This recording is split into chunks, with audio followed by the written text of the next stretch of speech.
इससे गलती से लीक हो जाती है व्हाट्सएप की प्राइवेट चैट। क्या आप भी उनमें शामिल है?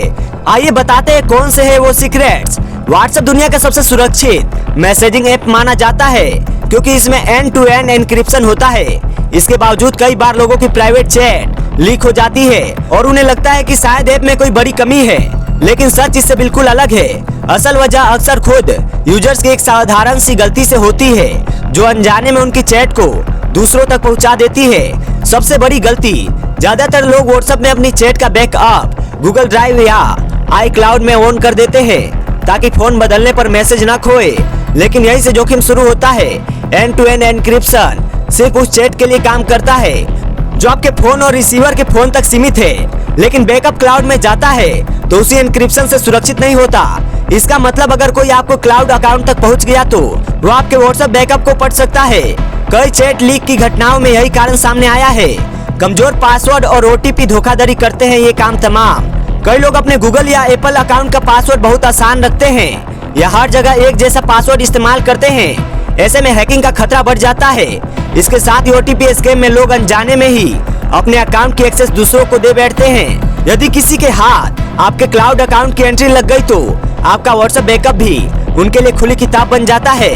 गैलरी सिंक और स्क्रीनशॉट से भी लीक होते हैं मैसेज।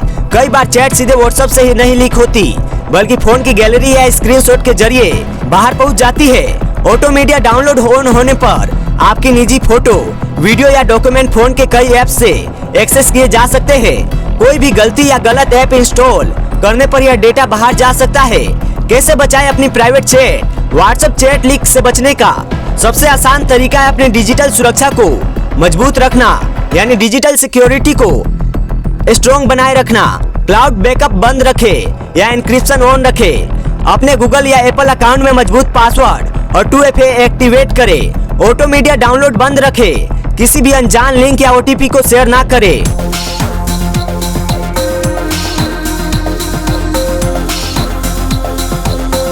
रॉकेट से धमाकों का था प्लान। कार ब्लास्ट केस में NIA सूत्रों का खुलासा। तकनीकी ट्रेनिंग पर चल रहा था काम। NIA ने एक बड़ी कार्रवाई को अंजाम देते हुए लाल किला ब्लास्ट केस में आमिर रशीद अली की गिरफ्तारी के बाद दूसरे आरोपी जासिर बिलाल वानी उर्फ दानिश को अरेस्ट किया है। जांच एजेंसी के मुताबिक दानिश कश्मीर का रहने वाला है। उसे श्रीनगर से गिरफ्तार किया गया। NIA का दावा है कि दिल्ली में ड्रोन से हमले का प्लान था। आतंकी रॉकेट तकनीक को भी सीख रहे थे ताकि बड़े हमले को अंजाम दिया जा सके। ड्रोन और रॉकेट अटैक का था प्लान। जांच के दौरान एजेंसी के सूत्रों ने बताया कि दिल्ली में साजिश के तहत ड्रोन और रॉकेट ब्लास्ट की तैयारी थी। सूत्रों ने बताया जासिर ने आतंकियों को तकनीकी सहायता प्रदान की थी। वह ड्रोन में बदलाव कर उन्हें हमले में इस्तेमाल लायक बनाता था और रॉकेट तैयार करने की कोशिश कर रहा था। इसी तकनीकी सहयोग के चलते हुए कार बम विस्फोट में 15 लोगों ने जान गंवाई और करीब 32 लोग घायल हो गए। काजीगुंड जिला अनंतनाग का रहने वाले जासिर मुख्य आरोपी उमर उन नबी का करीबी सहयोगी था और हमले की साजिश रचने में सक्रिय भूमिका निभा रहा था।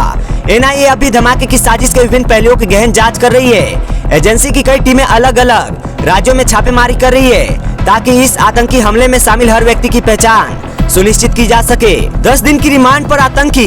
NIA के मुताबिक कश्मीर निवासी संदिग्ध आरोपी जासिर बिलाल वानी उर्फ दानिश को NIA की टीम ने जम्मू कश्मीर के श्रीनगर से गिरफ्तार किया।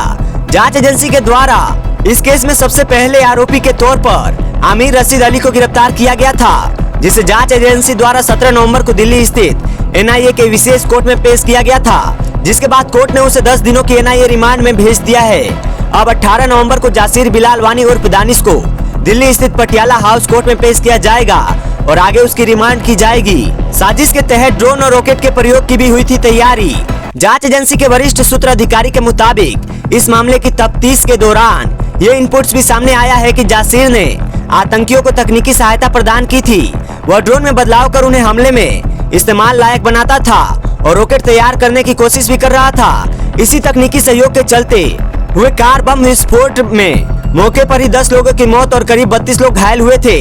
काजीगुंड जिला अनंतनाग का रहने वाला जासिर मुख्य आरोपी उमर उन नबी का करीबी सहयोगी था और हमले की साजिश रचने में सक्रिय भूमिका निभा रहा था।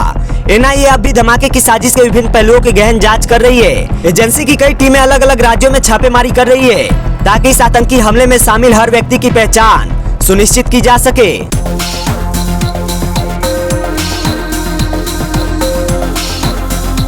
लालू परिवार में वार, जानिए रोहिणी आचार्य के पति समेत क्या करते हैं सातों दामाद। राष्ट्रीय जनता दल आरजेडी प्रमुख लालू प्रसाद यादव के परिवार में आंतरिक कलह खुलकर सामने आ गई है। बिहार विधानसभा चुनाव में पार्टी की हार के बाद शनिवार को यह विवाद घर की चार दीवारी से बाहर आ गया।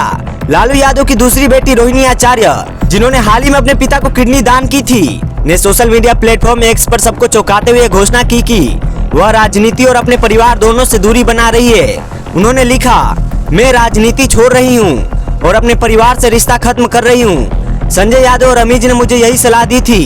रोहिणी के इस बयान के बाद सोशल मीडिया और टीवी चैनलों पर बवाल मच गया और लोग लालू प्रसाद, राबड़ी देवी और तेजस्वी यादव से इस आंतरिक खींचतान पर जवाब मांग रहे हैं। यह घटना ऐसे समय में हुई है जब इसी साल मई में तेज प्रताप यादव को भी परिवार और पार्टी से अलग कर दिया गया था।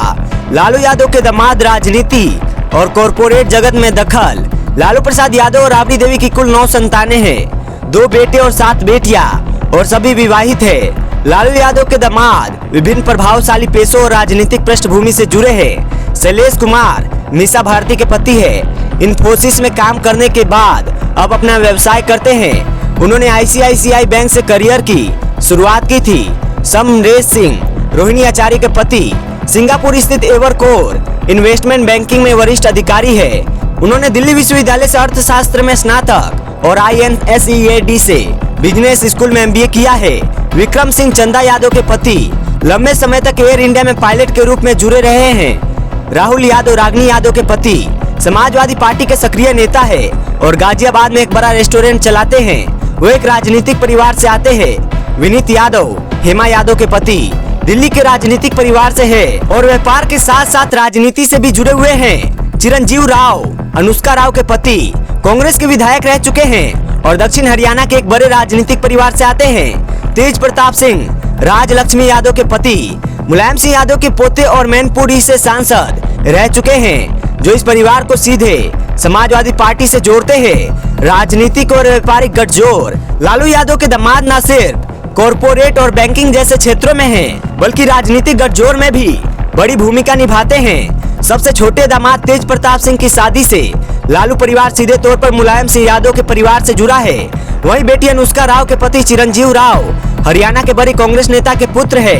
यह दिखाता है कि लालू प्रसाद यादव ने अपनी बेटियों की शादी राजनीतिक प्रभाव और व्यापारिक स्थिरता को ध्यान में रखते हुए की है, जिससे उनका विशाल परिवार बिहार की राजनीति में हमेशा चर्चा का केंद्र बना रहता है।